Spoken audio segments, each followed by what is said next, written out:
Well, good evening, ladies and gentlemen. This is it. We are 1 week away. This time next week, we will all know who will be taking their seats in their respective precincts and their districts.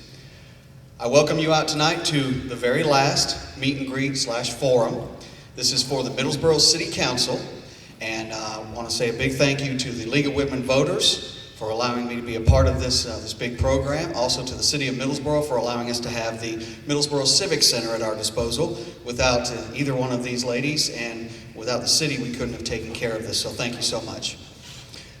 Voting, very important process of the life of anyone over the age of 18 years old. It is very important that you have your voice be heard. The only way you're going to do that is if you vote. If not, you've taken away your ability to complain, to a degree, of course. As we introduce each one of the candidates for City Council, they will be called up as they appeared on the Bell County Clerk's register, just making it a lot easier for everyone to be accounted for. We have had each of the candidates sign in, and we appreciate, again, each and every one of them for being here today. We're going to give each of them 5 minutes. You don't have to use all 5. You can only use 1 or 2 if you want to, but 5 minutes to introduce themselves to you, as well as tell you why they're running, or if they're currently seated, tell you what they've accomplished in the time they've been on the City Council. So we're going to go ahead and get things underway. And again, thank you for everyone being here. Give yourselves a round of applause for showing up tonight. As it appears on the roster, going by alphabetical order, and we're going to have Mr. Alan Farmer up first. Alan?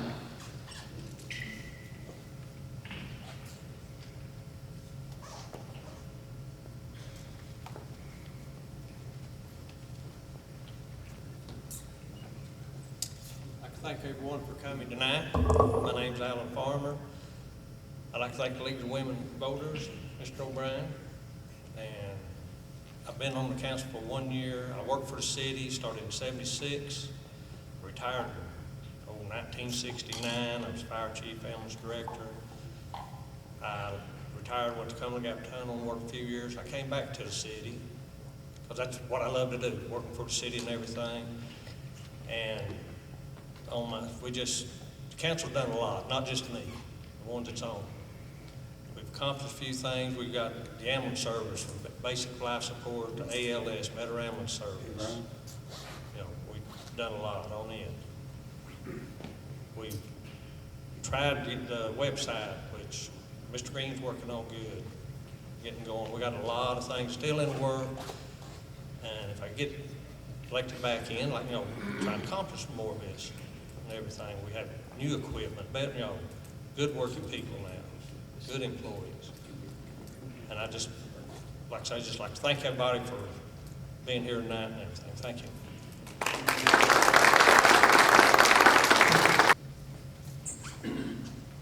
All right, up next is Mr. Blake Bowling. And what we'll do is, as you know, you are up in the list. If you could get ready to come up next after Blake, we'll have Mr. Gary Mills.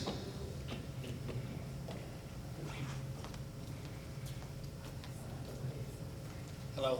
First and foremost, I want to thank everybody for being here. I want to thank the League of Women Voters and Brian O'Brien for all you do for the community. Especially want to thank you all because you give us an opportunity to connect with the community in a way that we haven't had the opportunity to do yet. I'm not currently on the City Council. I'm running as a challenger against incumbents. So I'd like to use this opportunity to kind of tell a little bit about myself and most importantly why I'm running for the council. I was raised here in Middlesboro, Kentucky. I'm a 2005 graduate of Middlesboro High School. I went on to the University of Kentucky where I studied political science. I graduated from the University of Kentucky in 2009, and luckily I had the opportunity to go on to the University of Louisville to pursue a law degree, which was always kind of my dream. Being gone for 7 years did a lot of good things for me. The best thing it did for me is it allowed me to see everything that I love and I appreciated about my community. Being away, I realized that here in Middlesboro, we have such a strong sense of community. We all have this kind of possessory type feel, as you hear it referred to, this is our community, this is our town. And it's to the fact that you can say many things about me, but don't talk about my community. That's our perspective here, and I really miss that. The next thing that I missed while I was away and living in larger communities is how in a smaller community, one person's effort can truly make a difference. And if you can convince 3 or 4 or 5 people to work with you, you can truly make a lasting and material change. So when I graduated from the University of Louisville, I didn't know before, but it was clear to me that I wanted to come back home.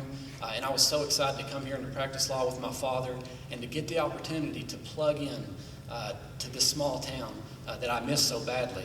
So when I came home, I immediately got involved. I joined the Middlesboro Rojo organization. I coached youth football, 9 and 10-year-olds. That's probably my favorite civic activity.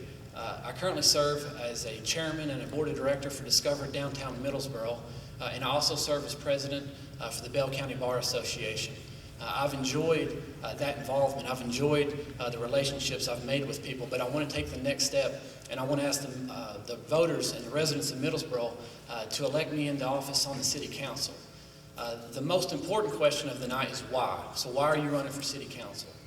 I'm running for city council because I realize that this community has great potential. I truly believe that. I wouldn't be here tonight if I didn't think that.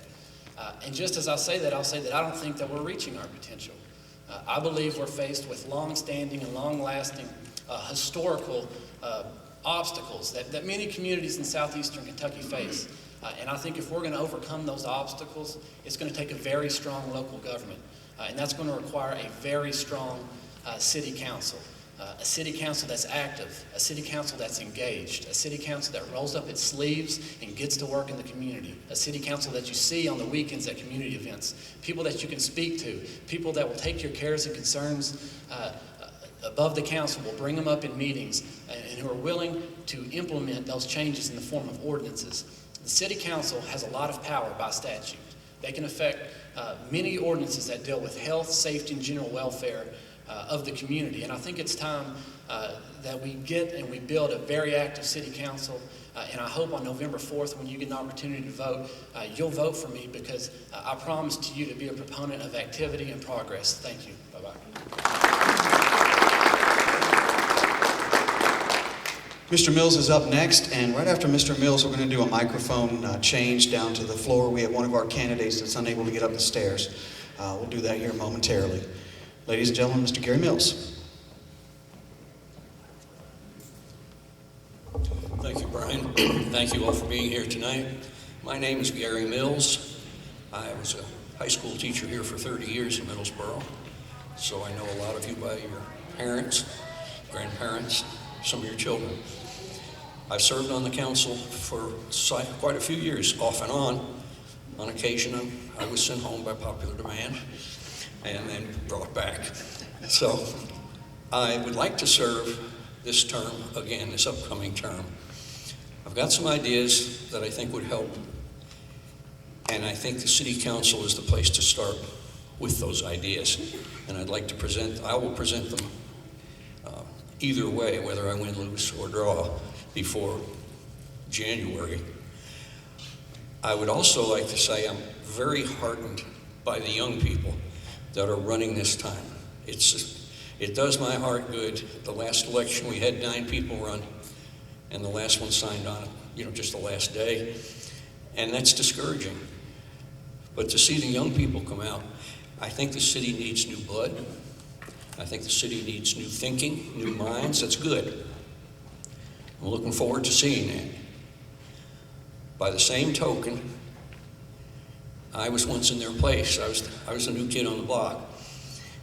And thanks to some very wise men that served with me on the council in my youth, I learned that the young thinking and positive thinking can be tempered by experience and time. And I think for the good of the community, that you should always keep up with the times and the new blood, the new thinking. But I think it also would serve the community best to have a checks and balance of some people that have experience and time on their side with the new. And I think that is what we need in all government. I would appreciate your vote, and I thank you for this time.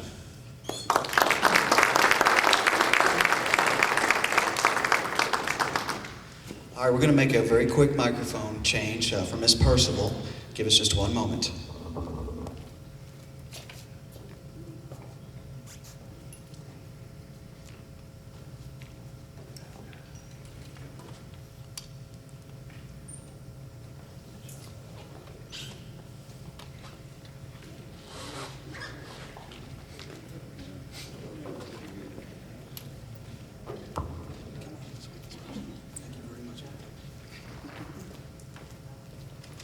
My name is Susie Percival. I've lived here all my life.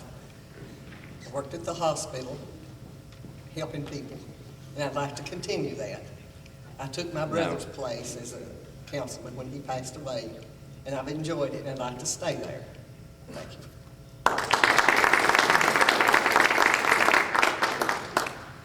I'll tell you what, we'll just leave the microphone right here, if that's okay with everybody.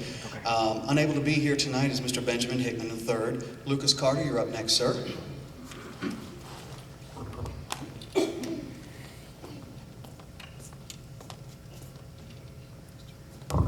Good evening. It's nice to see everyone out here this afternoon. I just want to thank the League of Women Voters and Mr. O'Brien for putting this event on. It is very important that the community gets involved and knows who they're voting for. It's important that you know your candidate.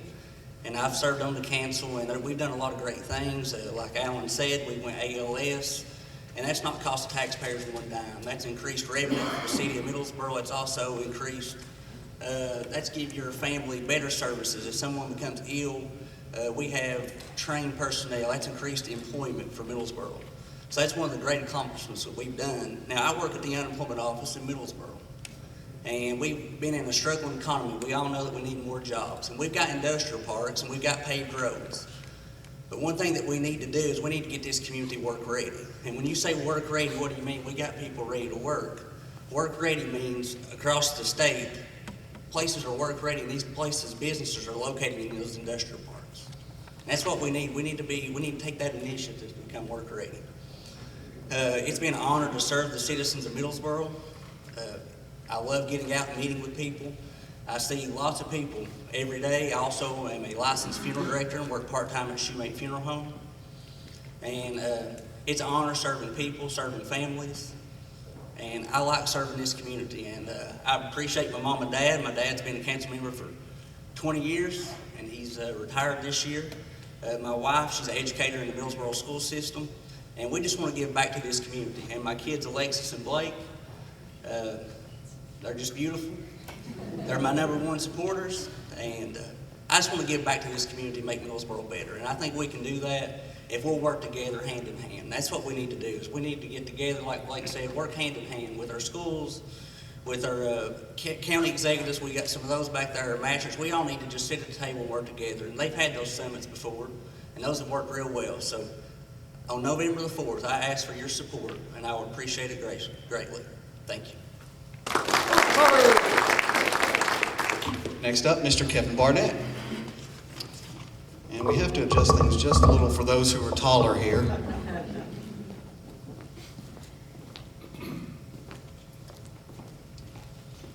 Good evening. My name is Kevin Barnett. I've been on the council for 4 years. I'm married to Tracy Barnett. We've been married for 24 years. I have 2 sons, Blake and Derek. Both of them are enrolled at Southeast Community College. One thing I'm very proud of is I'm a member and a deacon at First Baptist Church. I've been on the council for 4 years. Some of the things we've got done is at church I work with the young special needs people. And some of the things we've got done in the city for the special needs is we have a pool lift. If you're handicapped, you can go to the city pool and it will lift you and put you in the pool so you can swim, feel normal. We have at Fords Woods Park, we now have swings. If you're in a wheelchair, you can wheel up on that wheelchair swing, and it's got a rope you can pull and they can swing away, something they never got to do before. And there's also swings out there for kids that can't hold themselves up. And they can put them in there and their mommies and daddies can push them and they can have a good time. Some of the other things we've accomplished in the city, with thanks to the mayor and the rest of the council, we now have walk tracks at Southside Park. We have a walk track at Buddy Massengill Park now. And we're looking to doing more of those. And another thing I'm very proud of is we now have a soccer field at 30th Street. And any Saturday, you can go out there in the spring and the fall, and there'll be 200 kids running around playing soccer, enjoying themselves. They didn't have a home. They got kicked out of Harrogate from LMU, and they needed a home, and to help the mayor and the council, we got them a home to come. And it's a work in progress, and I think it's really going to grow in the future. Like I said, it's a great thing. And I just appreciate everybody for coming out tonight. And if you will, vote for me on November 4th, and I appreciate it. Thank you.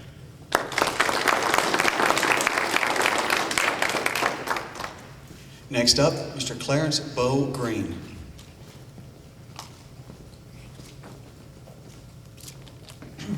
I don't feel so bad since Brian has his own notes, but I'm sure it's just a list of names. So I would like to thank everyone for coming out tonight. Thanks to the League of Women Voters for having us, and Brian, of course, for putting it on. As Brian said, my name is Clarence Bo Green. Some of you might know me as Bo Bob Green. I was born and raised here, graduate of MHS, Middlesboro High School, in '96. Like Blake, I went to the University of Kentucky. I proceeded to get my civil engineering degree from UK and also my master's of business. And the very next day after I took my last final, my dad made me move back and start work. So I'll forgive him now, but because now I see the potential and the beauty here. Like Blake, when I moved away, I didn't really realize it until I got away, and I came back here, and I really want to give back to that. I was elected in 2010. I've been on the council for 4 years. I'm hopeful for a third term.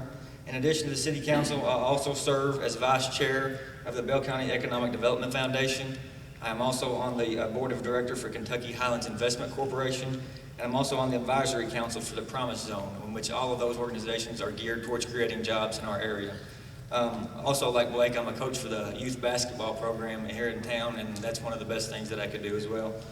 Some of the accomplishments on the city council that we've accomplished since I got elected is, number one, is we've pushed for removing and repairing the abandoned houses and properties around town, trying to clean up our area. We're pushing to complete the audits for the city. We've changed to have regularly scheduled subcommittee meetings. I know some of the people may not like that, but actually we're now having the subcommittee meetings once a month, so that's where we get a lot of the work done anymore. It's an open session to the public. It's a good working session. We're able to accomplish quite a bit there. We're also pushing to repair the city sidewalks. We just recently did that on Cumberland Avenue, so that's a big deal. Some of the goals, if I get reelected, will be to continue to work on the city sidewalks all around the town. Continue to push the housing code and abandoned properties and try to clean up some of the other houses that need and repair. Complete the city website. That's been a challenging task that we've tried to take on. That's taken quite a bit of time, and hopefully we can continue to push that through. It's something that's very needed in this city. Ensure the city audits are complete. And also we need to explore grant opportunities for the city. There's a lot of grants out there through the Promise Zone and some other programs that we can actually tap into and get some money, I hope. And in conclusion, Middlesboro is a city with great potential. Some people may not realize that, but it is. And I would appreciate the opportunity to continue serving on your council and help meet that potential. Thank you.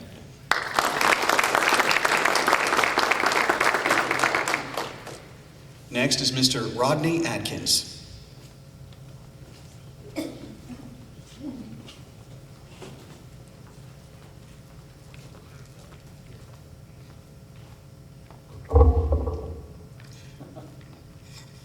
My name is Rodney Atkins, and I've pretty much lived here since I've been 2 years old. I actually started at the Middlesboro Fire Department in 1997 and got hurt in the line of duty and retired in 2009 and was no longer able to go back. I know what it feels like to be an employee of the city. When I first started, we did not have insurance. And thanks to Ronnie Carter and some of the other council members that was on there at the time, they actually got us insurance. And I would like to actually try to keep that going, make sure that the insurance stays in place. If you've got a family, you know how hard it is to maintain insurance. When I retired from the fire department, I actually went to work for Epps Nissan. I was a service manager out there for 6 years, and recently I just went to work for the Combs Group. I've got a son. He just turned 17. He goes to college next year. And what's really got me thinking about it is, in 4 years when he graduates from college, what's he going to do? Am I going to have to move away to see him or to be with him?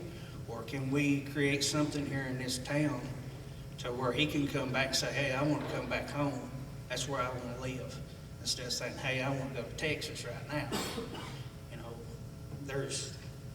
You know, we've got banks, we've got pharmacies and restaurants. We need some kind of industry for the young people to actually want to come back home.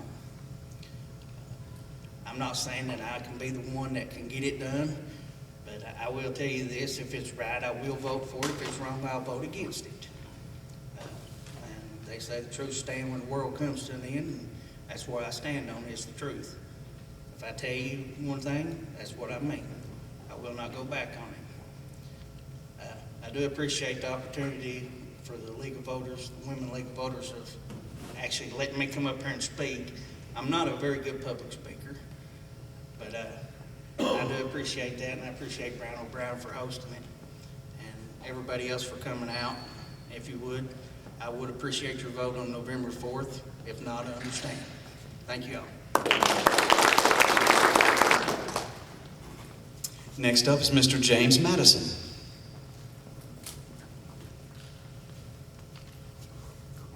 Sure, James Madison. Good evening, everyone. I'm not much of a public speaker, and I'm not much of a politician, so I'm not going to give you a bunch of pretty stories about me. We all know what's going on in Middlesboro. We all know what the problem is. We think. Let me tell you what the problem is. There are 96 municipalities out of 419 in Kentucky that taxes both payroll and profits of business, and one of these is Middlesboro. The city's rates are the highest of all 18 Class 3 cities, tied only by Pikeville. There are only 2 other cities in the state with rates slightly higher, which are Lexington and Covington. The city's business rates are 2% on payroll and 2% on net profits. In comparison, surrounding cities such as Barberville, London, Corbin, Somerset, Tazewell, and New Tazewell, Tennessee have no taxes on business. Did you hear that? No taxes on business. As far as unemployment rates go, Middlesboro also leads the pack with a 13.1%, which is 3% higher than the closest follower and 5% more than the best, London.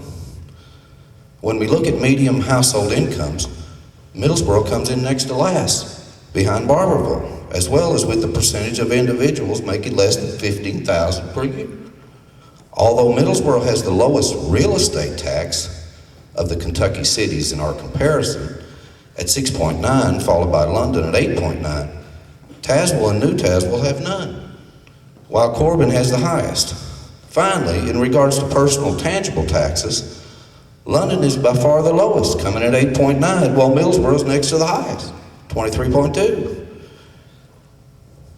Okay, Tennessee taxes are based only on assessed value of equipment and different rates, so that really doesn't apply. But it's common knowledge that lower taxes are more conducive to a healthy business climate. Locals who have observed this business situation for some time can easily see that the above comparison directly displays why Middlesboro has the highest unemployment rate and next to the lowest medium income in the surrounding area. Folks, your problem is not the drugs, your problem is not all of these other things you come up with. The problem is the city's taxed itself out of business. Now, whose job is that to fix that? That's the council. The highest in the rate in the state. Come on, folks. That's why you have no business, and that's why you have a drug problem, and that's why you're building housing projects and Tennessee's building banks. It's the taxes. And if you don't get these people to cut them, you won't get any business. It's just that simple. Now, some of these council members are talking about raising them again. Now, this doesn't include, which I have a pamphlet here if anybody'd like to read it, your school taxes. Many of you don't know that the city also taxes you on your insurance policies. Did you know that? Did any of you know that? All the way across the board, life insurance, health insurance, car insurance, everything. The city of Middlesboro takes a cut out of that. Now, we've got a law in Kentucky, you can't tag your car unless you get taxes on it, unless you get insurance on it. So now you pay all those taxes to tag your car, and then you pay another tax to buy the insurance. Who came up with this scheme? I can tell you right now, I have never worked for the taxpayers. Look at the city council. How many of them have always worked for the taxpayers? So who would come up with this? I've got a pamphlet, anybody wants to see it. It outlines all the comparisons between local cities and all the tax rates, all the way down the line. And a few of you don't even know this. Middlesboro is the only city in this region that taxes you on your electric bill also. So if you want to know why you have no business, that's why. Thank you.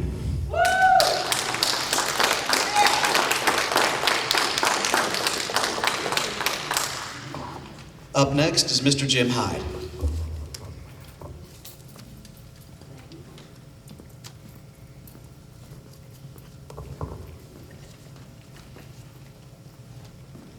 James, you just stole some of my thunder. I was going to say something about the taxes myself. I just recently found out that we're even paying taxes on our life insurance, auto insurance, and all the insurances coming down the line. So, and I've noticed a lot of areas when they reduce taxes, they start surviving a whole lot better.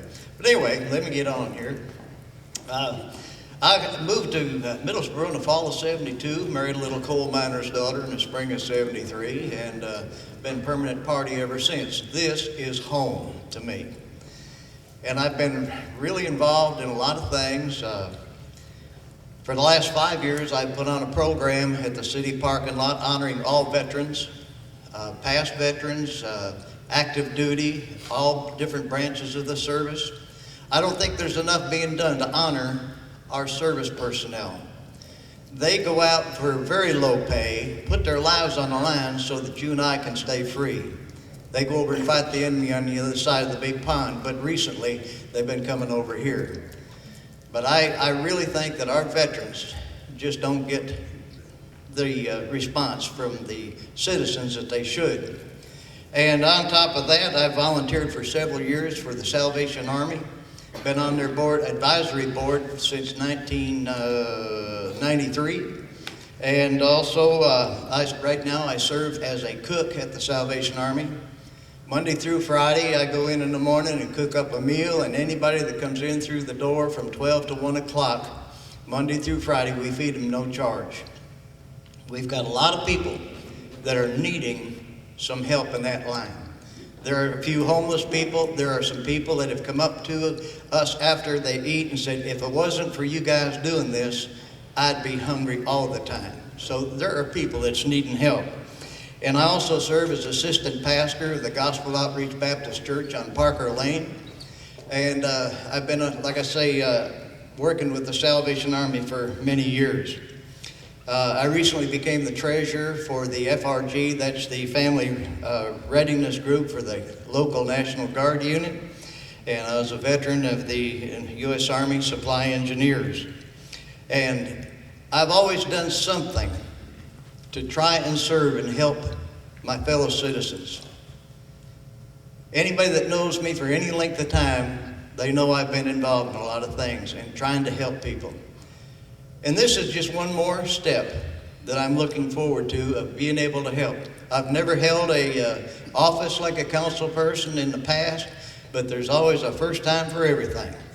So if you see it in your heart and think that maybe I might be able to help a little bit, why, I'd appreciate your vote. But if you don't want to vote for me, at least vote. That is your constitutional right. That is your privilege to vote. And I want to tell you something. The reason this country is in the mess that it's in right now is the Christians, I don't want to get involved in politics. Well, that's the reason we're having the problems we're having right now, is they won't stand up for what's right, and they just let anything take place. Thank you very much.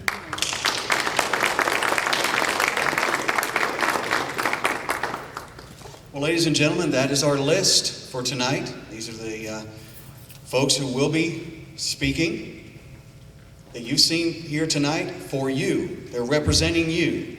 There are 9 seats open. And there are, as I see it, several folks that were unable to make it tonight, okay? I do want to mention them because they are on the ballot. Mr. Michael D. Lake, Orville D. Pat Brock. Philip Ball called me earlier and said he would not be able to make it. He had some other items scheduled on his agenda. And Benjamin Hickman III. We certainly appreciate everyone who's come out tonight. And before we go, even though the camera can't catch it, I'd like everyone who is running for office to stand up, please, and be recognized. Anybody running for office at all, please stand up and be recognized.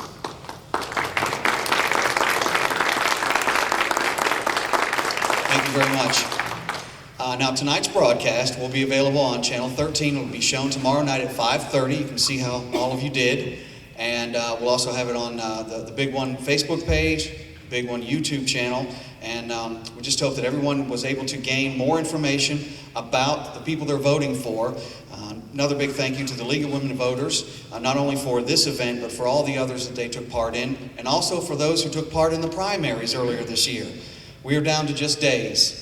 The most important thing you can do, folks, is to vote. Don't let it pass you by. People have died for that so that you could get out there and have your voice heard. We thank you for joining us today, and we say have a good night and God bless.